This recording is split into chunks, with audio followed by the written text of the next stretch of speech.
what's popping? I am here for a video of a type of content that I promised as Wuthering Waves released. And unfortunately, this is before the Wuthering Waves release. But I want to talk about this live stream that was put out by Wuthering Waves, at least in the EN version. Subscribe.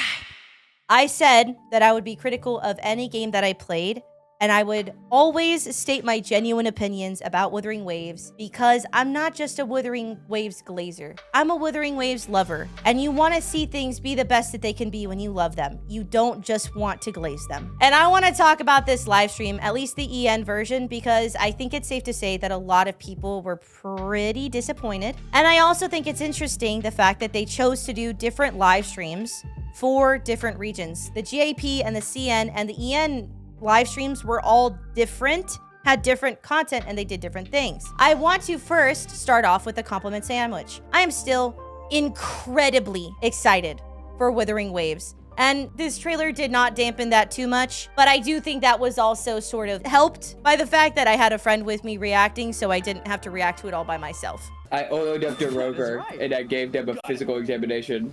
I think I maybe see like 1% of the chat actually talk about what's currently going on. It's like The rest is just tech don't save us. Tech don't save us, please. Please end the stream. Please stop doing these fuck-ass mini-games. I don't care. I'm incredibly excited for Wuthering Waves. I think what gameplay content they did show looked really, really nice. It does seem like they fixed some of the saturation issues, if I'm not mistaken. The game looks gorgeous. This looks gorgeous. The music video was really, really cool. All of the incentives and everything they're giving to new players when the game comes out is really, really, really cool. I'm very excited about all of those things, and I want to give credit to those things. And I also want to give credit to the fact that I do feel very much that there were, in fact, attempts by Kuro Games, the team with Wuthering Waves, to try a couple of different things. And I wanna give them credit for that.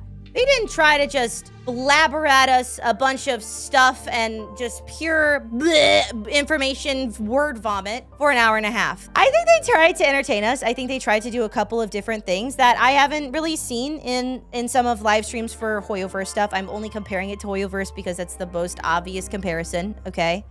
I think they tried a lot of things, and I think a lot of those things failed. I think it was an interesting concept to bring content creators on there. It was a different thing entirely to choose to have it be fully scripted in the way that it was, because these content creators were obviously not comfortable doing that scripted content. We can agree on this. It was a very painful experience watching them try to give their lines in a way that seemed in any way genuine, and that's not hate to the content creators.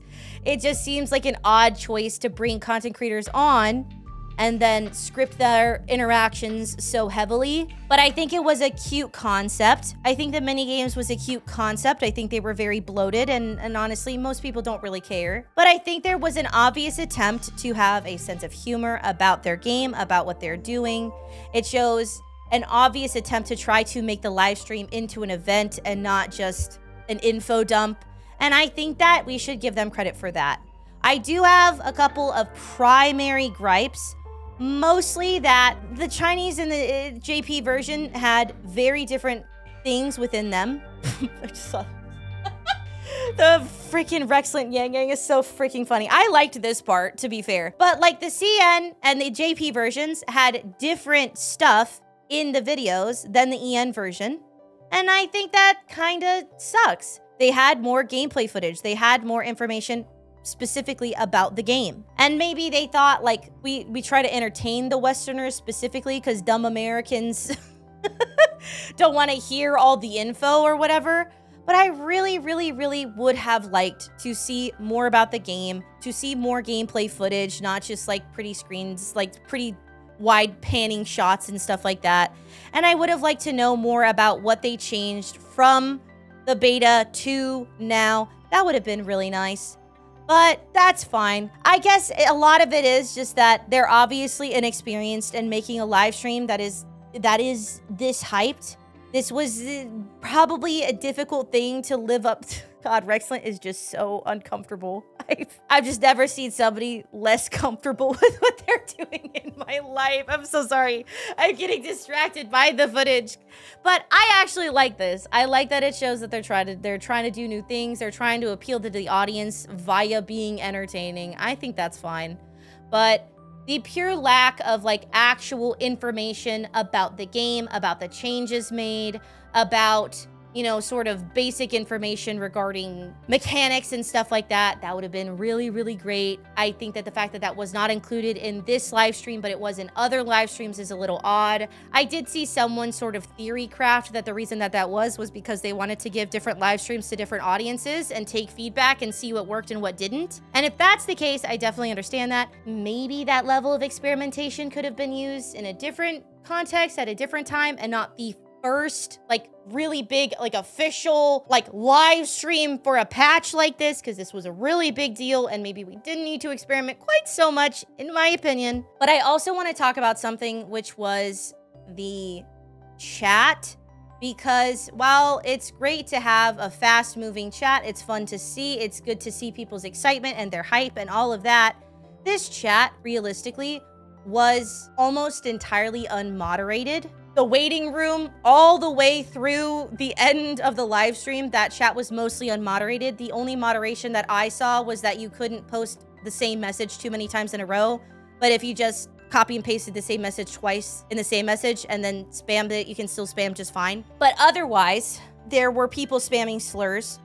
I saw that. Spamming slurs in multiple languages. There were people just saying really gross, heinous shit about the people who were on the live stream, which is disgusting and heinous. And there was also a very significant amount of spam regarding Brazil. And I do want to give context to this because I think a lot of people were confused. Essentially, Wuthering Waves had promised translation to Brazilian Portuguese and promised localization, and I believe also voice lines to Brazilian Portuguese, and they canceled that just recently in the last couple of days. They also ceased any continuing of supporting that in the official Discord as well. So there was like a specific section of their official Wuthering Waves Discord that was for Brazilian Portuguese speakers, and they completely took that off. They're no longer supporting that section of the Discord, so they don't really have anywhere to talk in their native language. And additionally, they are no longer supporting it for the game, and so people are obviously very upset about this. So like that spam was really taking over, and a lot of people did not know what it meant, did not know what it was about. I don't like put a 1 in chat if you even knew what that was about. Just a quick 1 in chat if you knew why they were saying that, other than because I told you.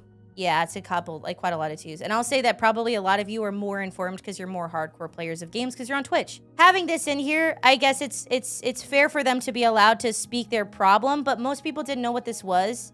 But having a completely unmoderated chat where there were slurs, there were people saying really disgusting racist shit about this content creator, just generally being pretty heinous and spamming really, really badly was not great. I don't know how you could fix that in the future. I'm sure there are bots that can be added. I don't entirely know how YouTube chat works, to be fair. But that was, I think, a mistake because there were sort of like gang wars happening where, you know, Getchit is the best. No, Wuthering Waves is the best. Oh, hail Tech Toad. I hate Tech Toad. Blah, blah, blah, blah, blah. Like people were fucking like spamming in chat so fucking bad. And really, I think probably it did take away from the experience for some people. It's like funny to a certain extent. But when slurs are allowed, racist comments are allowed, it is kind of crappy. Obviously, you can always just disable your chat if it bothers you, but chat is part of the experience. Chat is very fast. It's very exciting. Everybody gets to share their hype.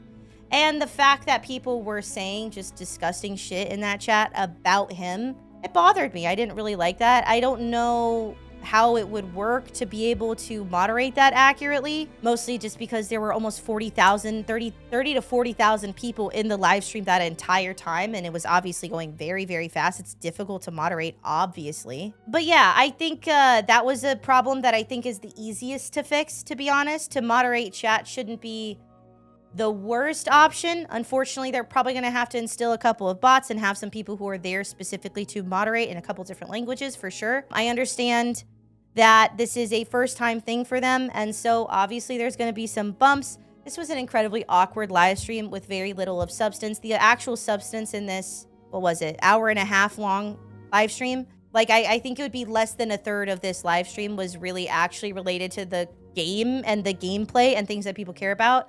And these mini games were cute, but not when people are waiting for information about a game they have been waiting for 3 years. And they also didn't really prep us on what we could expect from the live stream. So when it ended after just another mini game, and granted it was them playing the game, so that was kind of nicer. But when it just ended on this note after a quick little talk with the CEO, I was kind of like, oh, is that it? Did I just watch all of this extra stuff for literally nothing else? All of the interesting new information was at the very beginning, and even then it wasn't very specific. And so being more specific about what has been changed, what they heard us on, and why they changed it and how they changed it, actually having gameplay information would have, I think, really tempered a lot of the discontent, even if they kept in the minigames, because at least the minigames would have felt worth it. The minigames didn't feel worth it because there was no payoff at the end of a minigame where I got to learn, like, oh my god, they added this thing! Oh, they changed this thing! OMG, that thing! You know, like, I wanted to know more about what the changes were. And so this is part of an effort of me encouraging content creators and also viewers and everyone to put in meaningful, critical feedback so that they can do better next time. Is this about the game directly? No. A few small changes, and I think this would have been fine because they did have more they could have added. They just specifically didn't put it in this version of the live stream, which is so weird. I hope they do not continue this habit of putting more information specifically in the CN version or the JP version than in the EN version. Because if that's the case, then there is going to be a continuous discontent regarding these live streams. Absolutely. I'm still excited for the game. I can't wait to play. The game looks really beautiful in the gameplay that we did get to see. They showcased a couple of new characters. They showcased the models of some characters that have been teased for the next banners after the first set. And I think overall, like, this obviously looks gorgeous. It looks amazing. It's really hype. The song that they put out was really, really hype. I really do like it. The mini games were trash given that there was no payoff of actually learning anything else. So having kind of like a build-up payoff thing, I think could have helped a lot with this. But honestly, yeah, I would have preferred a subtitled CN stream rather than having this very awkward, scripted EN stream in which all of the content, like the two content creators looked incredibly awkward and didn't really seem like they knew how to like make it natural. I would have just preferred more gameplay because that's what people are here for. They're here for the gameplay. You know, we can fall in love with Kuro games in the process, but I hope that the next live stream will be better. Realistically, this is not that big of a deal. It didn't really hamper my excitement for the game literally at all because I just am really excited for it. And overall, I'm really happy with all the rewards they're giving us, and I can't wait for the game to come out. We got 2 days. I am going to be streaming for 12 hours on the day of release, and I will be giving away probably 10 battle passes to my subscribers on twitch.tv/HexJuice, so make sure that you come and hang out. Maybe I'll give away more than 10. Maybe I'll feel silly and goofy, but we're going to be doing giveaways. We're going to have a lot of hype. We're going to have a little waiting room and we're going to hang out together. And it's going to be freaking fantastic. All you got to do is subscribe to me over on my Twitch channel. Twitch Primer $5 and we'll get to that. But I will see you guys later. Like, comment, subscribe. Wuthering Waves, May 22nd, 7 p.m. PST. Let's freaking go. Bye, YouTube. Goodbye.